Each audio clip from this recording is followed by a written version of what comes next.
Tonight's finalists in the PBA Greater Louisville Open are some of the best and the brightest the PBA has to offer. Brian Himmler is the local favorite, looking for PBA title number 2.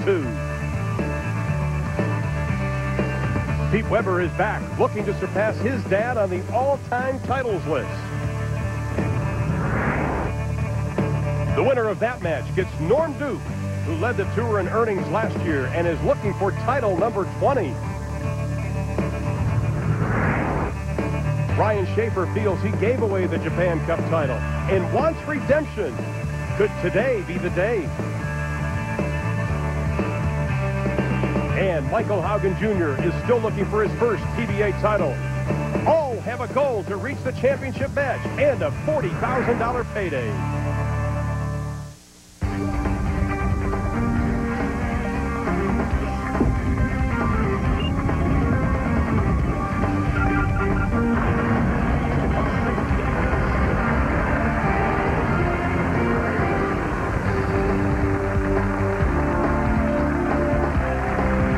And we welcome you to the PBA Greater Louisville Open. We are inside the Executive Strike and Spare for today's television finals. Hello again, everybody. I'm Ron Doolin. We have a couple of firsts today. First, Walter Ray Williams. First time in 6 weeks he has not been on a television final. And it's also the first time since 1995 that the PBA Tour has made an appearance here in Louisville. Joining me throughout the telecast is the man who is the defending champion. Won it back in 95, Randy Peterson. Randy, we have a great field. 49 titles are represented. One player has not won a title. That is Michael Haugen Jr., but he is truly the most charismatic of the field. Real exciting to watch. Michael Haugen Jr. wears his emotions on his sleeves. You never know what to expect from this guy. The hair, the retro shirts, anything can happen today. And we need to talk a little bit about Ryan Shafer. You know, he won a tournament earlier in the year in Las Vegas, but he struggled a little bit with the format. This is his first telecast with the new format. And then there's Brian Himmler, a little local flavor. His hometown, Cincinnati, only about an hour and a half down the road. He's got to be the odds-on fan favorite today. No question about it, but let's talk about our other two finalists. We have Pete Weber and Norm Duke. 45 titles between them. They're both top 10 money-winning lists, and they are truly two of the classic bowlers on the tour. Norm Duke riding the wave from last week. He made the telecast at the Mohegan Sun, one of the most versatile players on the tour, definitely a future Hall of Famer. But I think the real story has to be Pete Weber. Near perfection about a month ago when he shot 299, he said himself, PDW is back, and sure enough, here he is today. In my opinion, the best player to ever throw a bowling ball. You either love to root for him or against him, and you know what? Probably the most exciting player to watch on the PBA Tour today. All right, Randy, let's take a look at our alpha-social brackets. In our first match of the afternoon, Pete Weber against Brian Himmler. They will advance to take on Norm Duke. Ryan Shafer and Michael Haugen Jr. will be our first semifinal match, and we are set. Pete Weber with the sunglasses. We'll be starting things off in match number 1 today. That's the way to open things up for the 39-year-old out of St. Ken, Missouri. 26 PBA titles in his 22 years on the tour. And here's Brian Himmler looking for his second title out of Cincinnati, Ohio. Said he's going to have probably 10 to 20 people here today cheering him on, including his parents. The Chief. This guy's high octane. He doesn't hold anything back. Doesn't leave anything in the bag. Likes to play the big hook ball.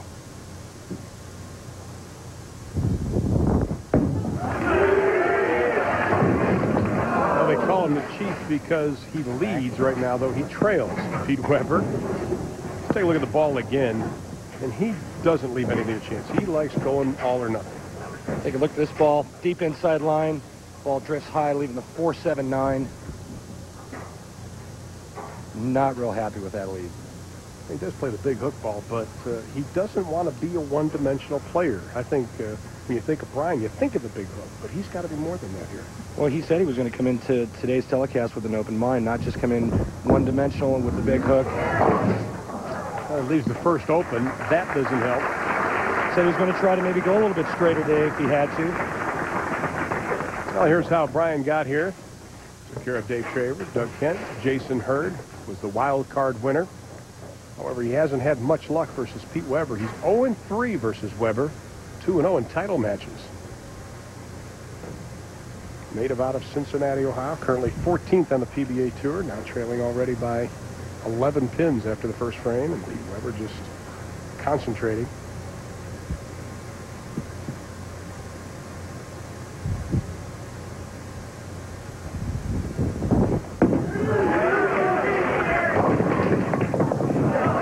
great break there, chipping the 10 out.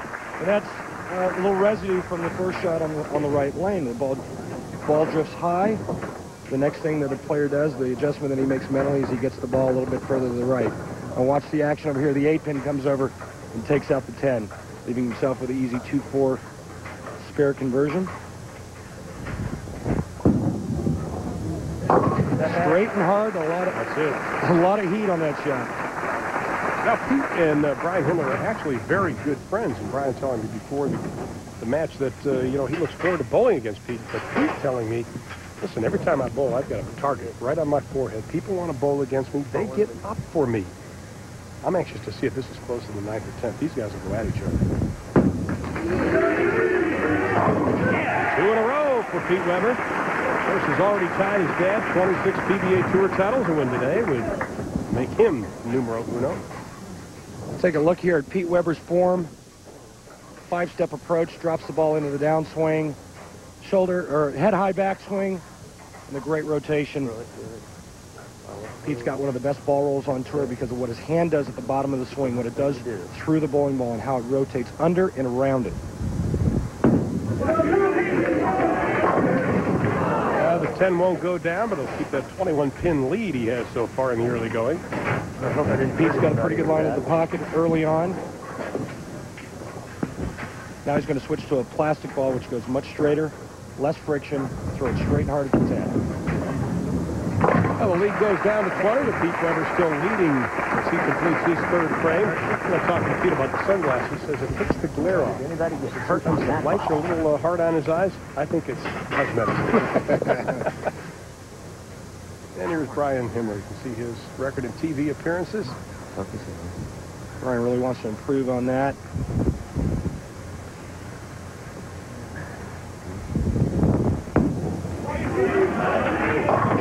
Still looking for his first strike. Boy, the look on his face, though, when he releases the ball. He is an intense young man when he gets on planes. Take a look at this shot here. Both shots drifting high, this time leaving the 3, 6, 9, 10. Now, it's a big hook.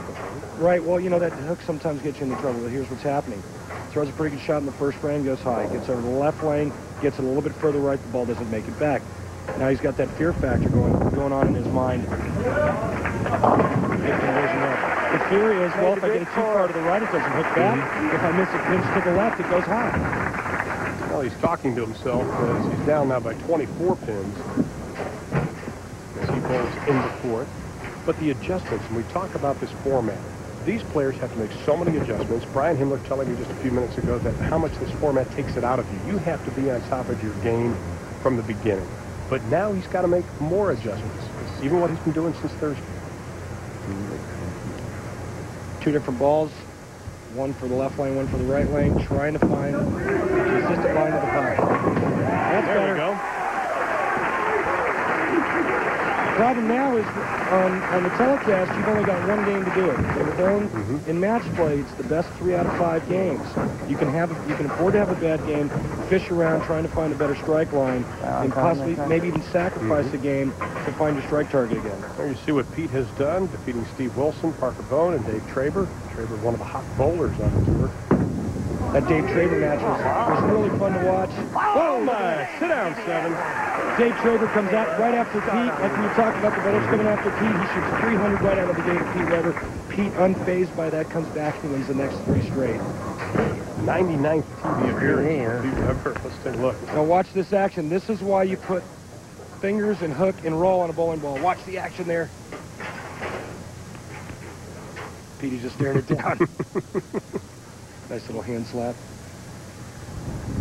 Come on, baby. Oh. Got a break for the first man ever to eclipse $2 million. Second man to eclipse $2 million in career earnings. Did it 4 years ago in Connecticut. Pete went forward to complete the PBA's Triple Crown. Excuse me, Ron. Pete likes to listen to Led Zeppelin to get ready for the telecast. I like to eat lunch. Yeah. Well, Pete Weber, he has 3 strikes through 5 frames, and he has a 24-pin lead on Brian Himmler. We're just beginning in Louisville, Kentucky. Can Pete Weber surpass his father with his 27th title? He's taking the first step right now.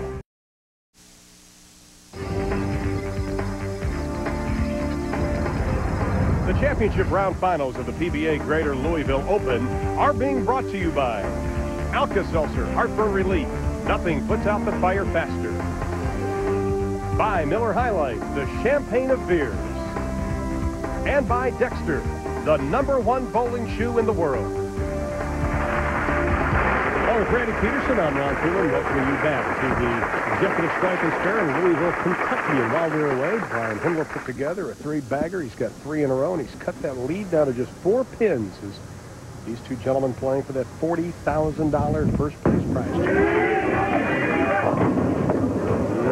The door is open for Brian Himmler. Well, Brian put together a nice 3-bagger and put it on Pete. That shot looked like it was left all the way. Pete pays the ultimate penalty. Not able to pick it up. So Himmler, he started out with the open frame in #1. Now Pete counters that with an open in the 6th. And the lead is dwindling. And Himmler made the adjustments we talked about. Went to the 2 different balls. We looked at the scores. You can see what both players are doing. Brian Himmler made the adjustments. Now Pete is going to have to make the adjustments. Telling me today, he said, Randy, I'm not afraid to switch balls if things aren't going well. I'll just keep changing till I find one. Well, that was really the only shot that he's thrown poorly this whole match. There he comes back. That's why he won 26 titles. Weber only now Weber finds himself down by 10 pins, and Brian Himmler, he needs a couple more, and he could really put some pressure on Weber. Brian really juggled his equipment this week. He started the week with weaker equipment. Lane conditions were a bit stronger. The back-end reaction was a bit stronger. And towards the latter part of the week, went to the stronger equipment. He's rolling 4 in a row now for Brian Himmler, and he gets an attaboy to the crowd. His hometown crowd, just about an hour and a half away from here in Cincinnati.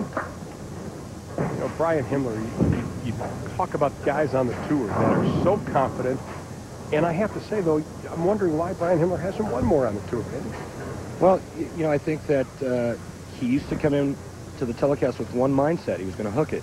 And, you know, he told us yesterday that he's coming in open-minded. If he has to play a little straighter shot, he will. Well, can't complete the 5-bagger, but he has added to his lead. What happened here? This ball doesn't get back. He gets it a little wide. Thinking the ball's going to hook back from that spot there. Doesn't catch enough of the 10-pin, or not enough of the head pin. Just clip the right side of the head pin. Leaving the 210. Well, he was feeling up to that point. Now he has a 210. Got to get the ball to the left side of the 2-pin, slide it over into the 10. Oh, my. 2 open frames now for Himmler, the 1st and in the 8th. Excuse me, Ron. This match seesawing a little bit. But Pete Weber has been in this position so many times in his career. He's got a lot of experience, obviously. See the kind of shot that Pete will come back with on this lane here.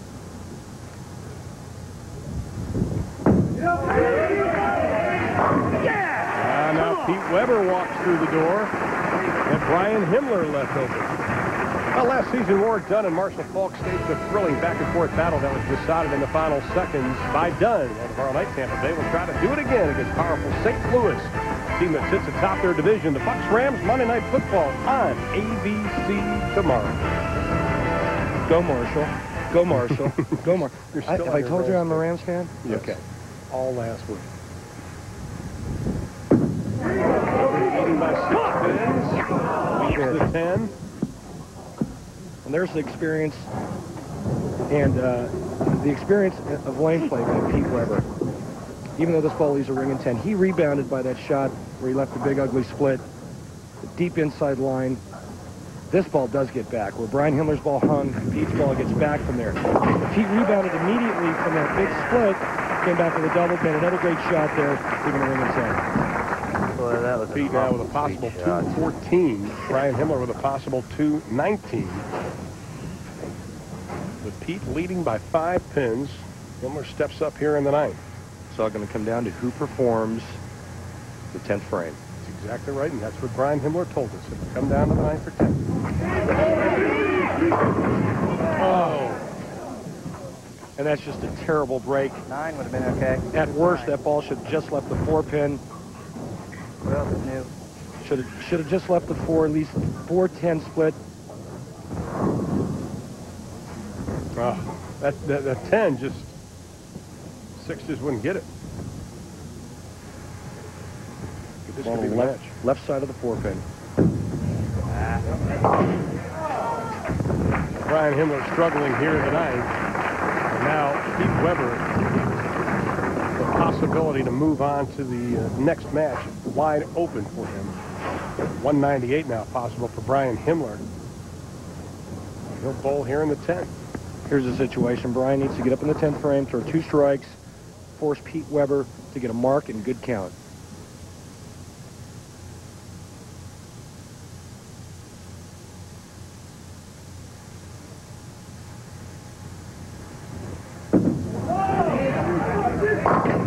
There's one. He makes his great adjustments there in the 4 through the 6, the 4 through the 7, put the 4-bagger together. Took a 20-pin lead at that point. You know, that's a terrific shot. You know, the shot before, on the previous shot on that lane, goes light, leaves at 210.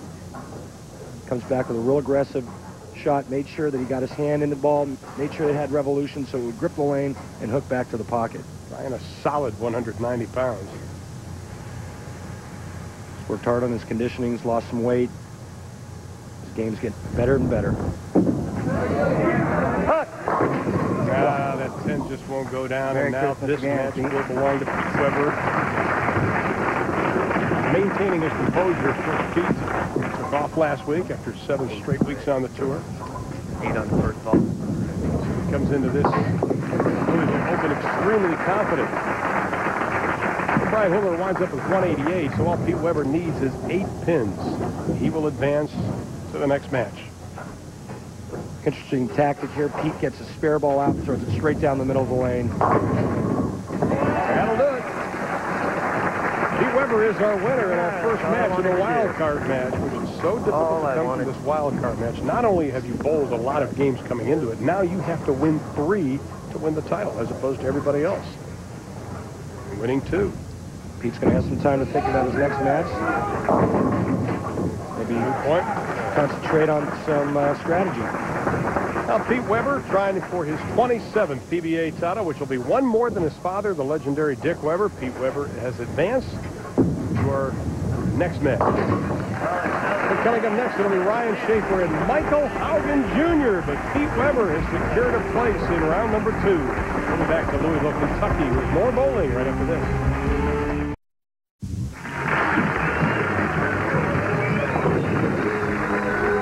Let's take a look at the final score of match number 1. Pete Weber wins at 204, 188 for Brian Himmler, so Pete Weber does indeed advance.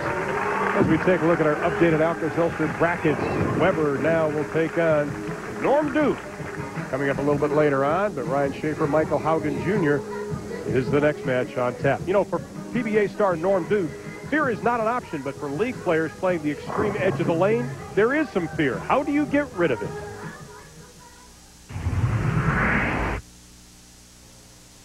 We're here at the beautiful Kegel Training Center in Sebring, Florida.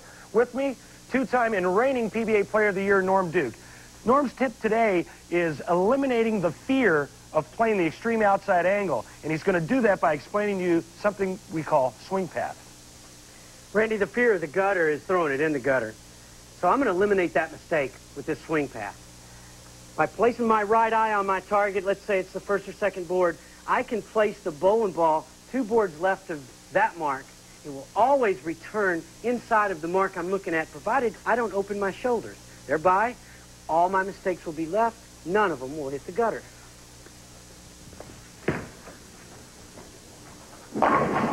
Wow, Norm, that was great.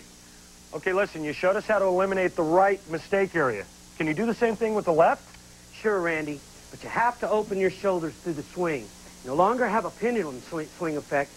Now, I'm going to open the shoulders through the swing. Left placement of the ball becomes a right result. Place left field. Now, all the shots get to the right, thereby taking left mistake out of play. Fantastic. Taken from future Hall of Famer Norm Duke. You want to improve your scores? Try changing your swing path. You know, Randy, that's a great tip, but the key, I think, is practice. You have to go out and work at what Norm Duke said. Well, to be a star on the PBA Tour, you have to be versatile, and the way you get there is by practicing a lot of different shots. You got to try different things. Well, we're going to see living on the edge as Ryan Shafer is our next match, and he'll be taking on Michael Haugen Jr., who just rears back and throws the ball. Two different styles. That's our next match coming up straight ahead. I took the risks and started my own business. Taking risks, that's what you have to do. But here's a way to help your business with no risk at all. Just call for your free trial version of QuickBooks Pro, America's #1 best-selling small business accounting software. That's right, I said free. For no money, not even a shipping charge, you'll get this free trial version of QuickBooks Pro from the makers of Quicken, so you know it's easy to use. Want to write a check? You just start typing, and QuickBooks Pro fills in the rest. It shows you how much money you're owed and who owes it. It even prints invoices with your company logo. And QuickBooks Pro can save you even more time with features like estimating and job costing. And it integrates with Microsoft Word and Excel. Look, we all take risks in business. Now take advantage of an honest, no-risk opportunity. Call for your free QuickBooks Pro trial version now. There's no bill, no hassle, no risk. You can't do better than that.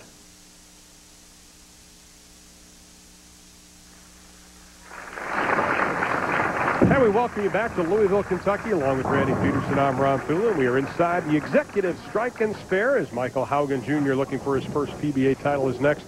You know, you talked about how important it is to play well on these wood lanes, and they are some of the best. Here's Randy talking about just that. Here we have a typical house condition. We have dry boards to the right and oil left. And what it does is it creates a nice funnel effect. If you miss a little right, the ball gets back. If you miss left, it holds its line. A sport condition, however, is much different. The pattern's much flatter. You don't have a funnel effect. If the players miss wide, the ball hangs. If they miss up the boards, the ball goes left. This makes a premium on shot making, speed control, and accuracy. You know, Randy, all the players talking to him earlier, they were all saying this is some of the best conditions they've bowled on. This is the best wood lanes, sometimes synthetic. Today it's been wood, and it's the best. Best wood surface the guys have seen all year. Here's Michael Haugen Jr. to start things off. Oh, yes, the 7 takes a seat. Haugen making his second TV appearance this year. His third back in January in Vegas. And here's Ryan Shafer. 3 PBA Tour titles to his credit. Lost only 2 games in match play. He has been on fire. Shafer got off the schneid this week, finally winning his first match when he got to the round of 32.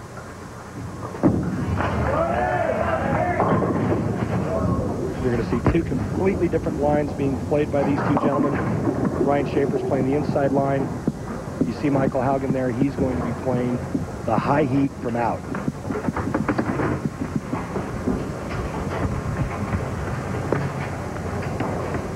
Fifth there on the left side of the lane. Ball just high, just leaving the 4-pin. Throwing it hard, straight, picks up the spare. And you said Ryan Shafer was on the 5th arrow. He was telling me before that he was starting inside the 4th arrow prior to today's finals. From the beginning, a lot of players have been starting from the 2nd, then sliding over. As we look at what Ryan Shafer has done, once again, only 2 losses. But has he moved over to the 5th arrow now? Well, you know, the lanes break down under the TV lights. You have more humidity than you normally do during the week. And the lanes tend to change a lot more on TV day than they do during the week. He's much further left. Beautiful. Now Ryan Shafer has some support here as his wife Michelle has made it to the arena here in Louisville, Kentucky. Ryan can thank Shelley for being here this week. She was the one that talked him into actually coming to this event. He was going to take this week off and get ready for the U.S. Open. Now, Michael Haugen using 2 different bowling balls. The red one on the right lane and the black ball on the left lane. Oh! He got lucky in the first frame. Not so lucky here in the second, leaving the 7. Pretty good. Michael Haugen Jr., 34 years old, out of Victorville, California. Nickname is Ice Cream. Take a look at how far right he's standing. He's going with the direct, straight shot, just a little bit of back end. It's going to be interesting to watch. He's the only guy playing that shot today. If he gets dialed in and has a good reaction, he's going to be very tough to beat. Now, if you're looking at Michael Haugen's hair and you're saying, wait a minute, that's a different color. Folks, it's green, but it's something he allowed a couple of the junior bowlers right here in Louisville, Kentucky to do. Chris, Tracy, and Shane, who are actually his big cheerleaders, they were watching Michael when he bowled at 278 in one of the qualifying rounds, and he said, you guys are staying with me. You're my good luck charms. Then he allowed him to color his hair green. Got a hit. Oh, he got a break. That's what I'm talking about. He hit the head pin straight on. That was a flush shot. Right now we are even as Ryan Shafer moves up to the third. Ryan out of Elmira, New York. Very superstitious player, to say the least. He really is. He's the kind of guy that wears a certain color shirt on a certain day and just super superstitious about what he's wearing. Beautiful. Well done. You know, we talked to Ryan Shafer. Oh, my goodness, it was probably back in Vegas in January, and he was really struggling with his steps, especially that second step, and he said he finally figured it out. That first step has to be slow, then he picks up the pace. But that's something that has bothered him for over a year. Ryan also using two different bowling balls. More aggressive ball in the right lane, a little tamer ball in the left lane.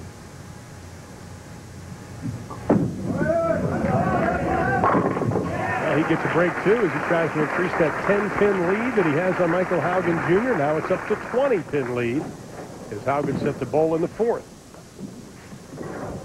Gotta love a guy like Michael Haugen. Now, one of the things, watch his approach. He has no slide soles on his shoe. This is a guy that used to wear tennis shoes bowling. He says he doesn't like to slide at all. Not a little bit, not a touch, no slide. And that's kind of unusual for a guy that throws the ball straight. Normally guys that throw straight like to slide a lot. Well, that just blew through the 1-3. Well, we've got an afternoon of bowling as ESPN brings you an afternoon of unprecedented bowling on Sunday, December 9th, beginning at 1 o'clock. First, it's Bowling's U.S. Open from Fountain Bowl in Fountain Valley, California. And immediately following, it's the Women's U.S. Bowling Championship from Don Laughlin's Riverside Resort in Laughlin, Nevada. That's 3 hours of bowling. One afternoon, 70%. That is the first. Michael Haugen picks up the strike. I mean, 3 hours of bowling. Tell him, Michael, talk to them pins. For 3 straight hours of bowling, Randy, unprecedented, men and the women. Let's not forget that first place at the Men's U.S. Open is $100,000. There it is, the high heat, the high hard one coming right through your front door. Just shreds the rack. And he is even through 5. He's working on a 3-bagger. Brian Shafer working on 3.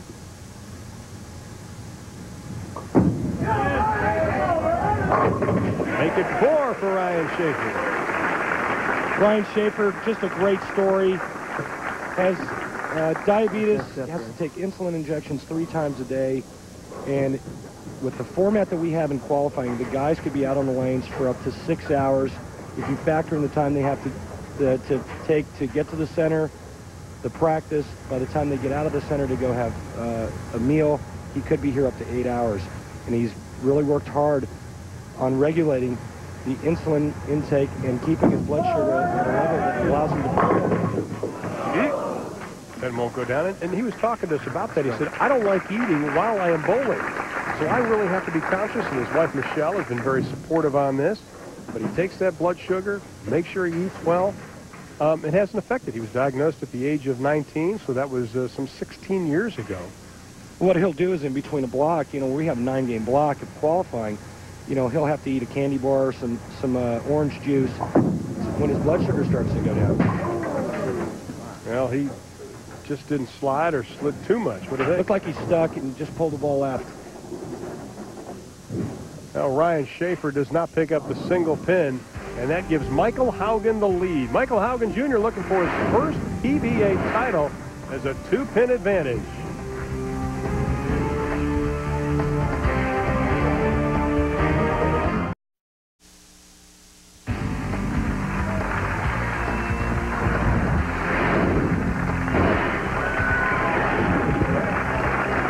Michael Michael Haugen Jr. has the lead over Ryan Shafer. Haugen trying to get that elusive first PBA Tour title after 4 years on the tour. Said he learned so much by being in that final in Vegas. Come on. Now the lead is 13 for Michael Haugen Jr. Got a nice look. Nice direct line to the pocket, and he's got pin carry. He looks so confident. Take a look here. You see the straighter shot by Michael Haugen right here. He's in the mid-200s. Throwing the real straight ball. Ryan Shafer throwing the big hook. Over 450. The 5th board, the 4th board, the 6th board within 2 boards of his target. Look where Ryan Shafer is. 22 boards left. Well, that's not the only thing that's different. Both have different strategies concerning which ball they're using. Now Michael Haugen Jr. has caught fire. That is 5 in a row now for Michael. Ryan Shafer's using a strong ball in the right lane, a weak ball in the left lane. Michael Haugen just the opposite. Using a weak ball in the right lane and a strong ball in the left. Coming off that Open where he left the 10 pin in the 6th. Down by 23 pins, Ryan Shafer.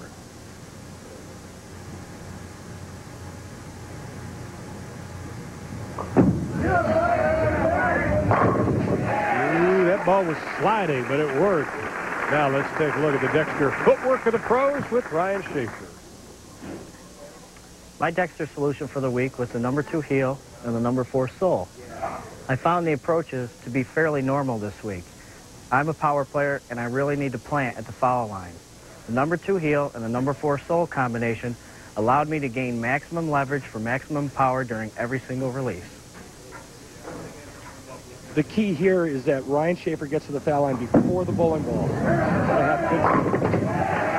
really rebounded nicely from that open frame, Ron. He really has. That's 2 in a row now for Shafer, only trailing by 13 pins as Haugen steps up here in the 8th. And now let's see if Michael has that what you would call Maple Moxie. The Maple Moxie. You know, he learned so much losing to Jeff Lizzie back in January. But he said he's not intimidated by being on TV. He just has to bowl his game. Now's the time he has to do it. And he is doing it in fine fashion. It boils down to 2 things, Ron.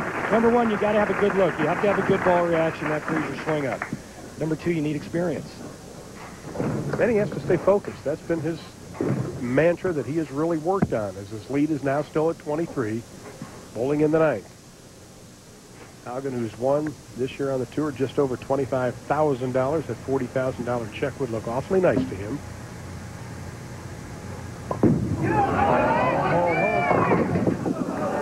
Oh, that 10 doesn't want to go. Well, you can see right away, right at release, that ball was going left out of his hand. How can you tell? Did a little something with his hand. You can see how his hand wanted to go to the right, and instead it goes to the left. And you see how he tries to throw his hand back up underneath the back of it to hold its line. Hit 2. And he picks it up. Is that going too fast? Because that is something that Michael Haugen has had problems with. He's really tried to slow things down. Most too fast? Excuse me. Most definitely. I mean, he's on a 6-bagger. He's pumped up. He knows the strike in the 9th frame really puts the heat on Ryan. He got a little too fast and pulled it. Gets too fast with his feet, he gets ahead of his swing. Makes his timing a little too late. 9 times out of 10, you're going to pull the swing or pull the ball down in the downswing. Leads to a pulled shot. Down by 21 pins, Ryan Shafer picks up his 3rd in a row, and Michelle, his wife, likes it.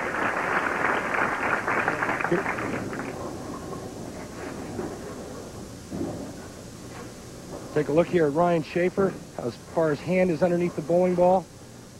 Watch here at the bottom of the swing, he uncups that wrist. Big revolutions and the big power of Ryan Shafer. Here's the situation. Ryan Shafer can strike out for 257. Michael Haugen can strike out for 258.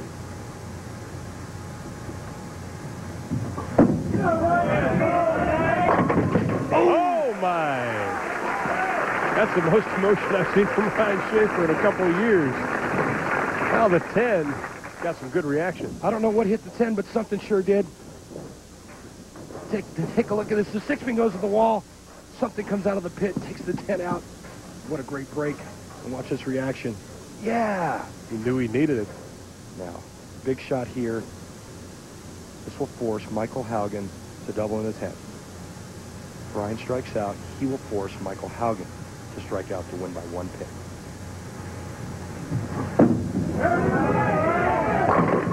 Oh, my. That is the worst break. It's just as good a break as he got the shot before that. This break is terrible. This ball is what we call high flush, and the ball is going to go right by the 9 pin. Well, he really gives this shot the business. Ball gets out to about the 8th board and goes right by the 9. Spare conversion here. Michael Haugen will be forced to go 9 spare strike to win by 1 pin. You know, during warm-ups, you and I were talking about how that left lane was leaving a lot of 8 and 9s. We finally saw it. It came up and jumped. But here's the story. Needs a 9 spare strike to win. Michael Haugen Jr. That would advance him to round number 2. How big would this be for this young man? His career is blossoming. He has bowled extremely well since this new format started, especially the last few weeks. This is what a professional athlete lives for, performing under pressure.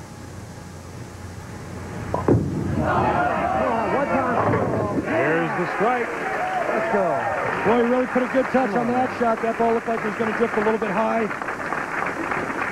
He needs 9 to win. 9 and 2 balls, he's a winner. He advances to the championship match. And he's remained so poised, much more so than he did in his first TV appearance earlier this year. Seems like he's extremely focused.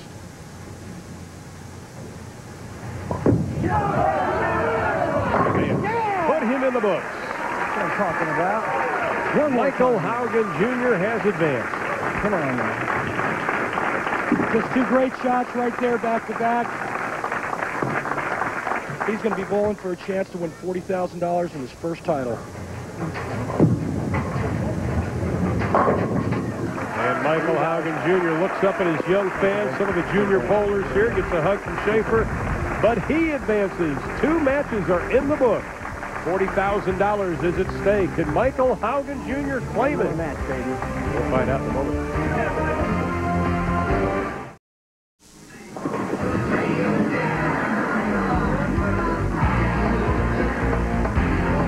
Let's take a look at the final score of our match that just completed. Michael Haugen Jr. finishes very well. 257, strike in a 9 and a 10. And Ryan Shafer, 246, just 11 pins off the pace. Michael Haugen Jr. advances as we take a look at our Alka-Seltzer updated brackets. Michael Haugen Jr. has advanced. Duke and Weber, 2 icons in PBA history, are set to bowl now. But let's go down to Randy Peterson standing by with Mike Haugen Jr. Thanks, Ron. Michael, just a great match. You really had a nice line going to the pocket. You were the only guy playing the outside line. Tell us about it. I use it all week. It just keeps me out of trouble. It's my A game. And if I'm going to bowl on TV, I'm going to play to my strength and just go after it, make the guys come beat me. You're 1 win away from winning your first title and $40,000, but you got to wait a game. What's going to be your thoughts as you wait to see who you're going to bowl for the championship match? My thoughts are just go out there and make good shots. Doesn't matter who I bowl. They're both great players. They're both in the Hall of Fame. I'm 0-2 against Hall of Famers. I'm going to try and rectify that today. Ronnie, sounds ready. Back to you. All right, Randy. This young man extremely confident right now. Let's quickly update you on the upcoming stops of the PBA Tour. Of course, coming up in just 2 weeks, it'll be the U.S. Open Fountain Bowl, Fountain Valley, California. We'll be on the air Sunday, December 9th at 1 o'clock Eastern Time. $100,000 on the line. We have some regional events I want to pass on to you. North Myrtle Beach, South Carolina next week. And, of course, it'll be Reno on December 4th through the 6th. And the Tri-Regional, which will be at the National Bowling Stadium in Reno on December the 7th through the 9th. Once again, though, the big one coming up in 2 weeks at Fountain Valley, California. $100,000. I'm going to be bowling in that event. Are you really? Yeah. Looking forward to That's getting back out there and mixing it up with the boys. As you should be, my friend, winner of 12 PBA Tour titles. And now here is Pete Weber, winner of the wild card match against Norm Duke. 2 of the icons. Norm looking for his 30th.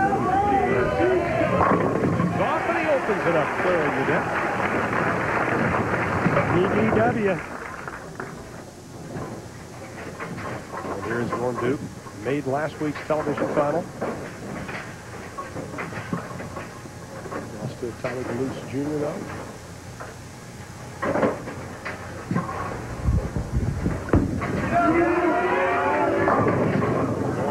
to 10. A little page out of Michael Haugen's book. Norm going with the extreme outside line. Saw it in his tip. Norm can play anywhere on the lane. Michael Haugen obviously had a great look from out. Norm's chosen to play out. Norm Duke, whose goal coming into this tournament was reach 130 pounds. Says he's never been there before. Tried to eat everything over the last week. Well, I think that Norm is a great example of the folks at home that are watching that maybe have problems with ball speed. They're not very big, not very big people. They have trouble generating a lot of ball speed. Watch what Norm Duke does to generate ball speed and power. He uses his whole entire body from start to finish. If he wants to throw it hard like he's doing now, playing the outside line, he gets his body leaning a little bit forward, get his momentum going, and he really gets those legs and feet moving. You can see he only lost 3 games in match play. Picks it up. Talking to Norm before the match, I asked him if he was disappointed last week's show. He goes, well, I was disappointed, but it's not catastrophic, Brian. He said, you have to get over it, because one thing that Norm Duke's been concentrating on is the mental approach. When you talk about mental approach, Pete Weber, extremely confident, and you know what got me ready? He was relaxed today, very relaxed. Norm didn't exactly bowl bad last week. I mean, that's right. The only reason why I didn't advance is because his carry stunk. Oh, solid 9. Now take a look at this. Pete Weber played the extreme inside angle the first match. He's moved right. He got a couple practice balls before this match. Now he's trying to do what the other guys are doing, playing the outside shot. Watch the ball right by the 9-pin. You know, we've talked about him not being afraid to change the ball he uses. He went right to his bag, pulling out some more balls. All right. Picks up the spare. Ironically, these two giants in PBA history, Weber and Duke, they've met only twice before. Pete Weber is 1-1 versus Norm Duke. Pete's not exactly one-dimensional himself. You don't win 26 times just throwing it one way. I've seen Pete Weber throw it straight up the 1-2-3 board. I've seen him play the 6th arrow on the left side of the lane. Oh, my. I mean, how good is that to go from 5th, 6th arrow on the left, a couple of practice balls against the future Hall of Famer, and just wham, wham, wham, flushes the first 3 shots. I did. Well, they are even as Norm prepares for the 3rd. Pete drifts left, like most power players do. He's playing outside. He's still hooking a little bit now. Norm and Michael Haugen go real direct. Much more direct and great results. 2 in a row now for Norm Duke, and that gives him a 10-pin advantage. Let's take a look at that last hit. I'm going to show you something that's a Pro Bowler's best friend. This ball's going to go flush in the 1-3, but watch this action of the 6-pin going to the sidewall and cutting the 10 in half. Well, the speed you can see is just over 20.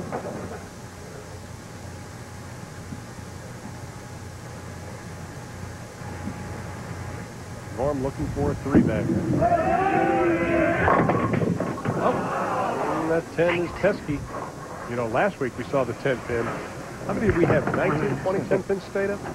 Too many. Way too many. And Norm had an awful lot of them. A lot of times when a player leaves a weak 10, the ball is just not entering the pocket with enough strength.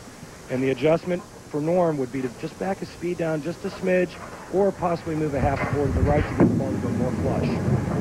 Well, the man that has made the TV show in each of the last 13 years picks up the spare, has a 9-pin advantage over Pete Weber. Now bowling in the 4th. Once again, he and his father, Dick Weber, the legendary Dick Weber, is Tracy Weber, Pete's wife. Her daughter Nicole is also here. Oh, look out! Oh! The messenger came over looking for it.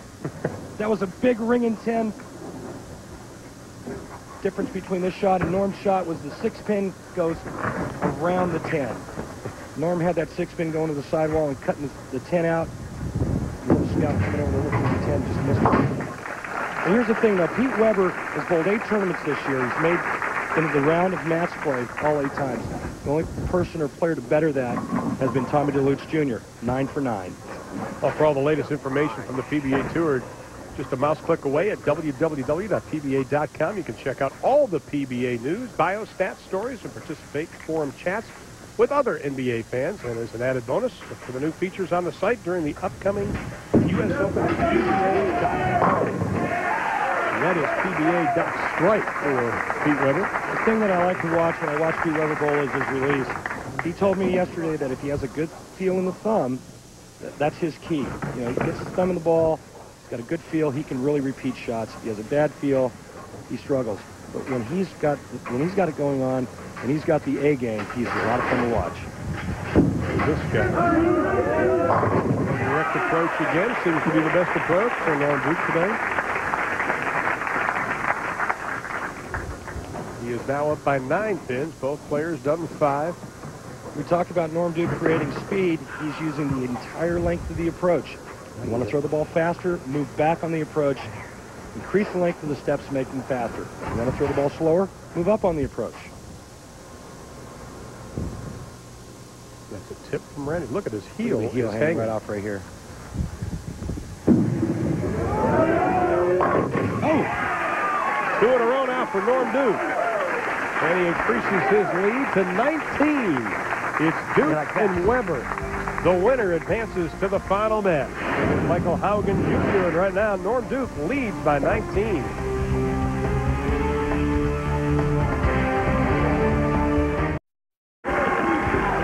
Two titans in the history of the PBA Tour, Weber and Duke. Look at the score. Right now, Pete Weber working on 3 in a row. He has taken a 1-pin advantage over Norm Duke, who is sitting on 2 straight. As he stands up in the 7th of Pete Weber, looking for title number 27, which would eclipse his father's mark. And there you can see how far back Norm Duke is. Needs a hook. Needed to hook quickly. He was flirting with the edge, as we talked about in our tip. That ball was just a pinch right, a little firm. Got back late. Right now, Norm is going at a pace of 9 spare double, 9 spare double, 9 spare. Here you can see what he's done 1 through 5, and once again, right around 20, 19 miles an hour. The boards have changed from 4 all the way to 6. The players continue to adjust their conditions, except 10. Well, we've talked about that so much. I don't think the novice bowler understands the blocks that these gentlemen have to bowl. Then they come into match play. I'm telling you, it is a grind. In this format, it's basically do or die. You know, one of the things that used to trap me a lot on TV was that I'd have a really good look throwing the ball a certain way all week long. I come into the telecast, and my reaction's not quite the same, and I didn't have a whole lot of other options to go to. So, got into a lot of trouble. Not these guys. If their look is a little bit different, they make the adjustments. They change it. And Norm Duke makes the adjustments, picks up the strike in the 8th. Still trails, however, by 2 pins to Pete Weber. Pete strikes out 260 is the best possible score, 248 for Norm Duke. Randy, I'm telling you, look at Pete Weber. What adjustments he has made in this television final. Different balls, different boards. It's just amazing. He's not really playing. He's playing the lanes a lot straighter than he did his first match, but not near as straight as the other. Wow. And the adjustments continue to be made by Pete Weber. You know, tonight, the surprise the Chicago Bears will need to tame the NFC Central Division rival Randy Moss, Chris Carter, and the Minnesota Vikings to remain atop the division. Sunday Night Football, 8:30 Eastern, right here on ESPN. Mike Patrick, Paul McGuire, Joe Theismann have the call. Of course, NFL Primetime gets underway at 7:30 Eastern, presented by Miller Lite. For more info, log on to ESPN.com. You know, Ron, you bowling Pete Weber for a Giants fan, you trying to run down high school kids. That's exactly right. And right now, Pete Weber is feeling it. 5 in a row for Pete Weber. He's opened up a 22-pin advantage over Norm Duke. The modified straight shot. Pete's going to open up the lane just a little bit to the outside. Tip his hand out a little bit. Get the ball to go a little bit straighter. Classic Pete Weber reaction. He's pumped. Now you're Norm Duke. Let's go in his shoes for a second. You're Norm Duke. You're bowling one of the greatest players in the history of the game. He's working on 5 in a row. You trail by 22. How difficult is it to get your confidence, get your composure back, and just bowl your game? Well, Norm's not bowling a bad game, and Norm has got confidence. He's got confidence in his ability and what he's doing. He's got a really good look, a great line to the pocket. It's just a matter of, putting that extra special touch on the shot at release to get the 10-pin to fall.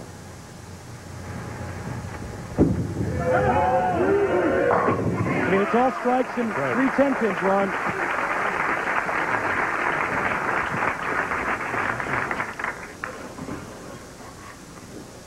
extreme outside angle. Watch where he slides about the 16th board. Laying it down about the 3rd board from the right gutter. Just goes to show you don't always have to throw the big hook to bowl big games, especially when the lane conditions are tough. He is in the 10th, working on 2 in a row.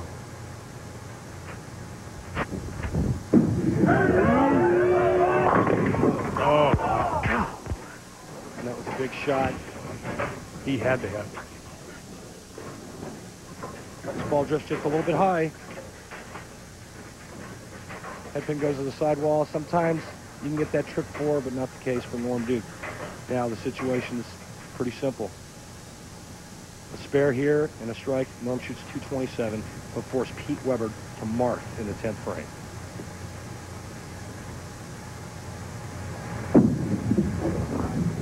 Well, he won 3 titles last year, was the 2000 PBA Player of the Year.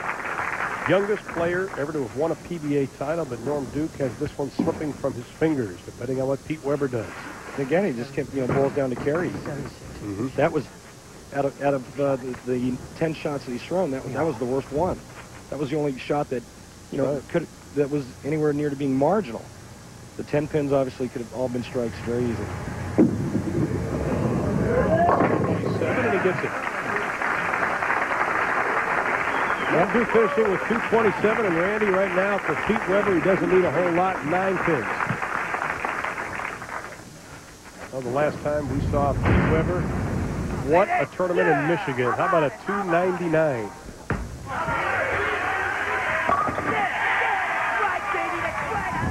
Now back to line. And Weber advances.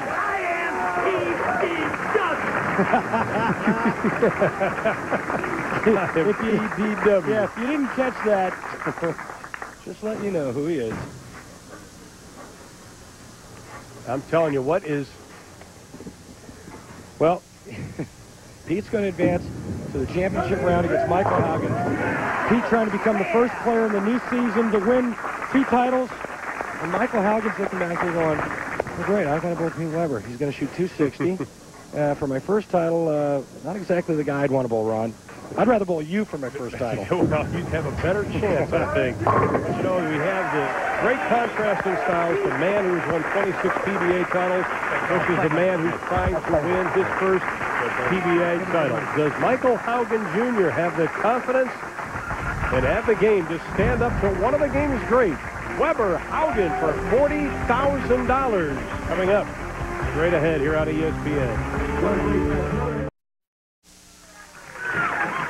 Very impressive match for Pete Weber. He advances to the finals against Michael Haugen Jr. thanks to the 260. Norm Duke finishing up with 227. One of the brightest stars on the PBA Tour is Jason Couch, and we had a chance to sit down with Jason and play a little game of 10 questions.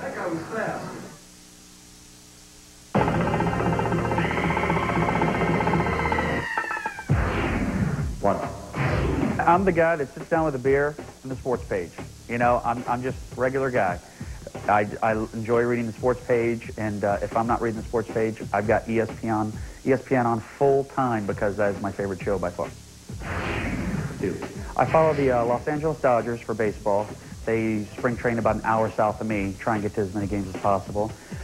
Big Washington Redskins fan. I tell everybody that I'm the biggest. I just love those guys. I would have to say the reality shows that have come on, in the last year. Fear Factor, Survivor. I try and get into those, but with our schedule on the road, it's difficult to stay up with what's going on. I would have to say the first Survivor is a little better than the second. 4. I met my wife in a bowling center. Her parents met in a bowling center, and her grandparents met in a bowling center, so it's kind of unusual. 5. So I cook out on the grill, probably 5 days a week. When I'm home, I'm on the gas grill outside. Love steak, big seafood fan. Try to eat that as much as possible. 6. I like comedies more than anything.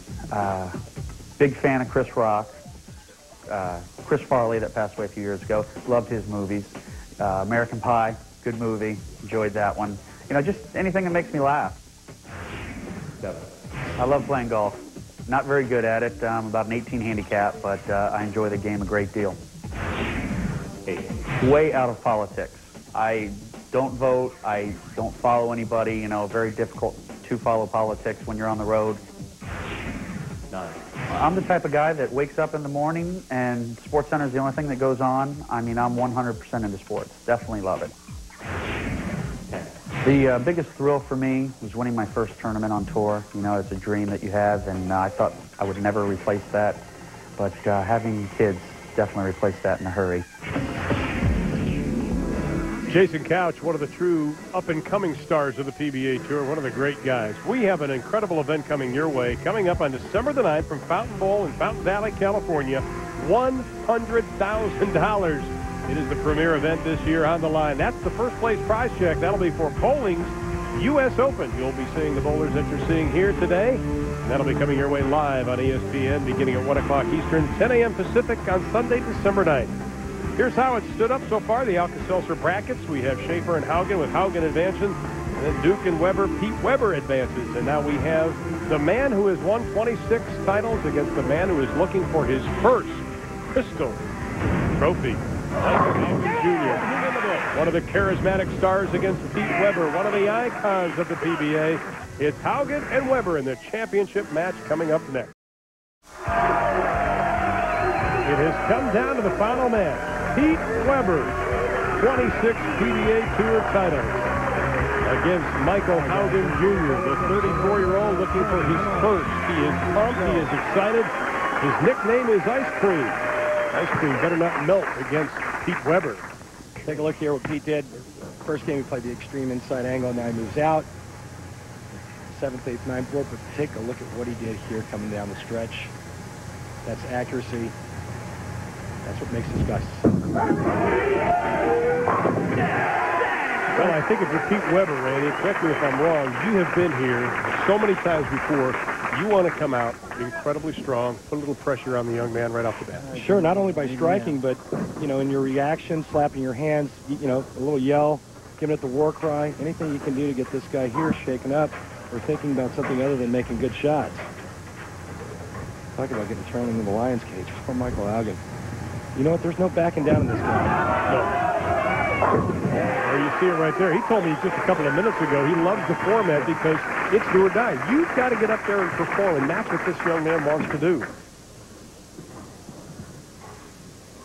Michael Haugen looking for his first victory, along with a couple of amateurs. You see what they averaged in league, and about a 30-pin drop-off on this sport condition. They're not used to it. Takes time to hone your skills on the real tough condition. Same ball on both lanes. Got some practice before the match started. Decided to go with the same ball, both lanes. Lost his reaction on the left lane with the ball he was using. So evidently for Michael Haugen, the left lane is broken down to the point where he can use the same ball.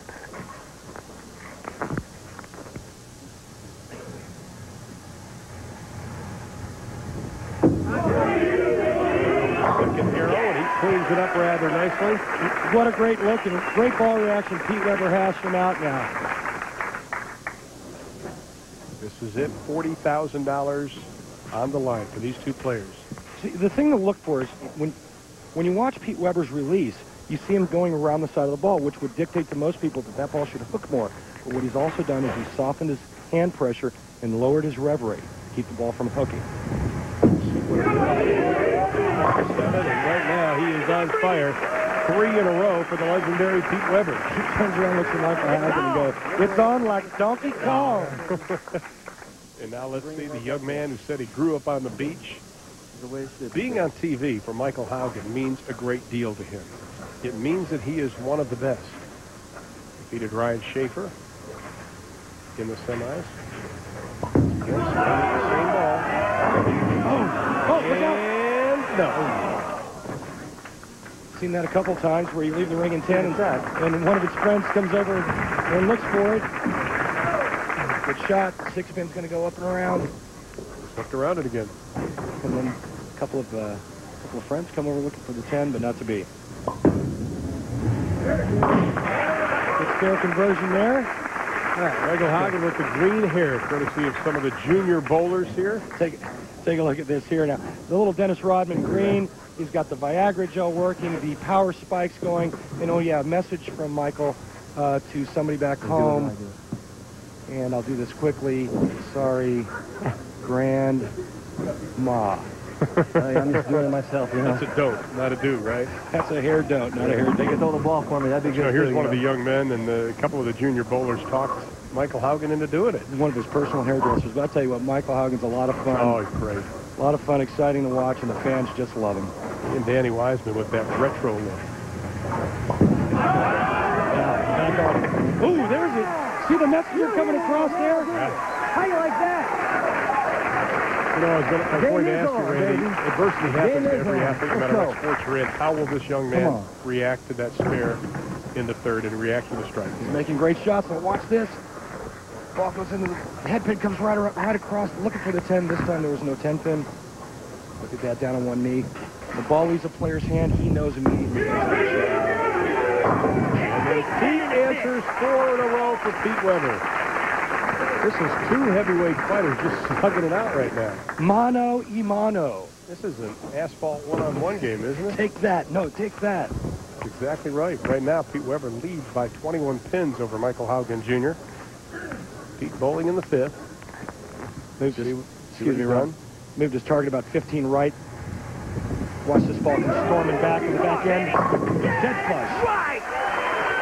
Don't forget he had the 299 in Grand Rapids. He has 5 in a row now.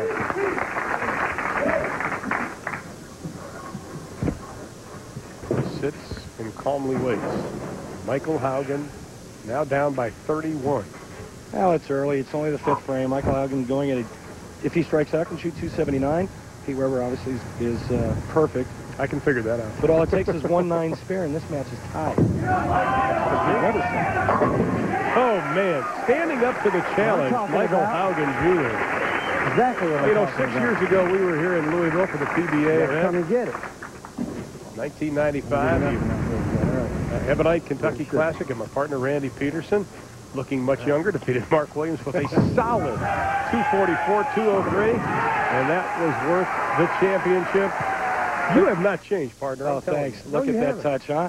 Boy, it seems like so long ago when I could actually throw it good. The title, and now Michael Haugen Jr. is trying to win here in Louisville like you did 6 years ago. Some of that. 3 in a row for Michael. And the lead has been trimmed to 11 by Pete Weber. Now, because Pete Weber is so on fire with 5 in a row, we are not going to go to commercial. We'll stick with it. It has to hold. And it does! 6 in a row for Weber.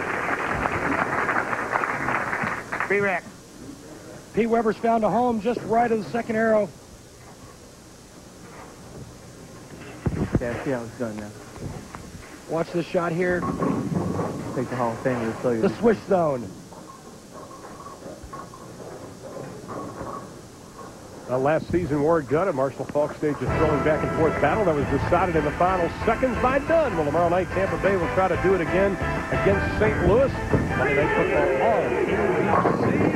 Pete Weber. 7 in a row. He's been here before about a month ago or so. 299. Weber's perfect through 7. Watch this vintage Pete Weber reaction. I'm telling you, he's pumped. He talked about his temperament. He says he's tried to keep emotionally just even keel this week, and it's paying off. Michael Haugen keep plugging away, and he does. This young man is impressive, Randy. I'm sorry, you've got a guy that's riding the 7-bagger. You can fold up the tent, let's go home, game, set, match, and he is not giving up. I don't care what color his hair is. There's no back down in this boy. He knows he's bowling for his first title, $40,000. Guy he's bowling against one of the greatest on the universe. Well, he may be a little green with envy over the titles of Pete Weber, but he's not backing down. 4 in a row now for Michael Haugen Jr. Hold. Oh, it does! Don't miss it. Well, the lanes are awfully kind to both bowlers. And now here's Pete Weber in the 8th. That was pretty 7 good. in a row, has an 11-pin lead. Look, Pete, 36 career, 300 games on tour. I still can't get over the fact that Pete played deep inside line his first match and bowled a pretty good game. Moves 3 arrows to the right. He's got the front 7.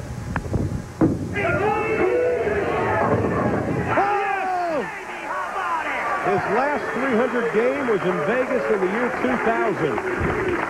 And he has 8 in a row, increases the lead to 21. 4 more for perfection. And a TV 300. An extra $10,000 goes into your bank account. This ball a little bit left. On the 10th or 11th board. Oh, the 8 been falling late.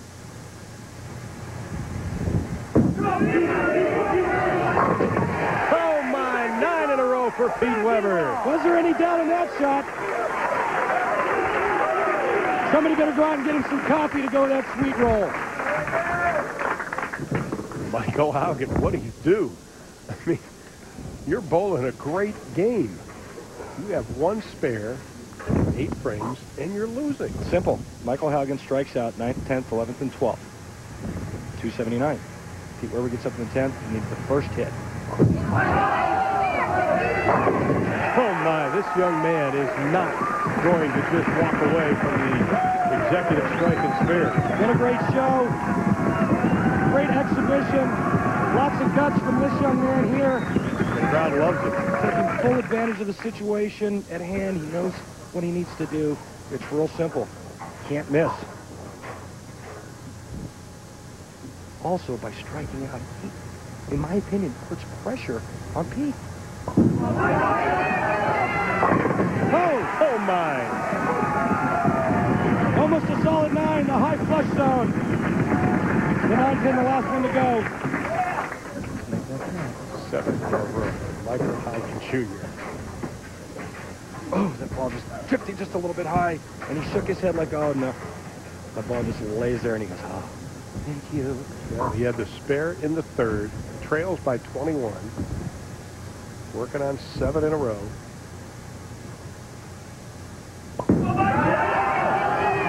Big shot. Oh, 8 in a row. Big shot. Yeah, baby. Stare him down, Michael.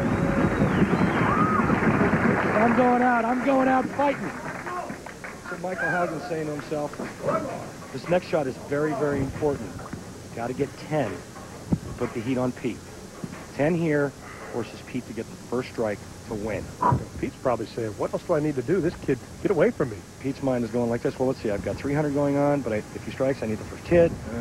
He needs this. And he's got it! What an effort by Michael Haugen Jr. My goodness. Tip the hat to this young man. 279. Stage is set. The pendulum has swung to Pete Weber. 9 spare strike a tie. First strike win. 3 in the 10th. Perfection. Bunch of storylines.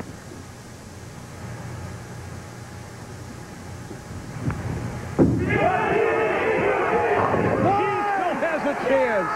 My, oh my! Now wait a minute, Pete. Don't get too pumped up. I think he lost his sunglasses. He just ripped them off his head. Don't get too pumped now. You got the match in hand. Take a look at this shot. God, you couldn't throw it any more perfect than this. We still have perfection. 2 more strikes. 300. He ain't getting his first one against me. No way. Wow, excuse me. He's got the match. 300 has to slow down, and he doesn't get it. That ball was left the whole way. And he'll be the first one to tell you that wasn't a good one. But 289 is. What a great match. Pete Weber's your winner. And he has surpassed his father, his 27th PBA Tour title. Yeah, he's got it. Well, what an effort by Michael Haugen Jr. He put the pressure on the pro, but with 289, he wins by 10 pins. Pete Weber, here it is again. This ball's left the whole way. Watch this 11th board. Maybe a pinch soft. And that pesky fourth gets off Pete and Weber again. It's a kiss from Tracy and Nicole. He is the winner. The 27th time he'll collect the check and the trophy for Pete Weber. We'll be back to talk with the winner right after this.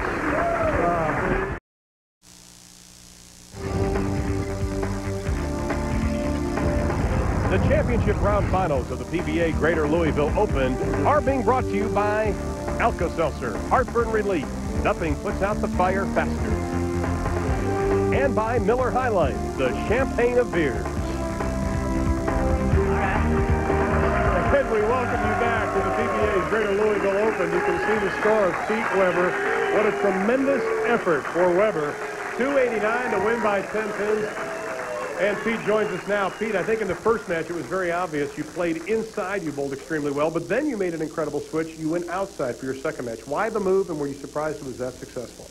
Well, I started in with a little stronger, aggressive ball. Thank God for Storm making these new bowling balls for us so I could take this little weaker ball that I drilled up and move out to the outside and try to do what Michael and Norm did, and just fortunate enough for me that I got the breaks. And you said to us before the match that you weren't afraid to change balls during the match. You weren't afraid to go ahead, go back to your bag, and you didn't today. No, that's one key this week. I wasn't afraid to change balls right in the middle of a game. Like I said, I changed balls in the title game there, and in the semifinal against Norm, and it just gave me the look that I was looking for. It gave me left, it gave me right, and it gave me carry. So when you have all three of those, it's kind of tough not to strike. And you did. Great win. Congratulations, Pete Weber. 27, you bettered your dad.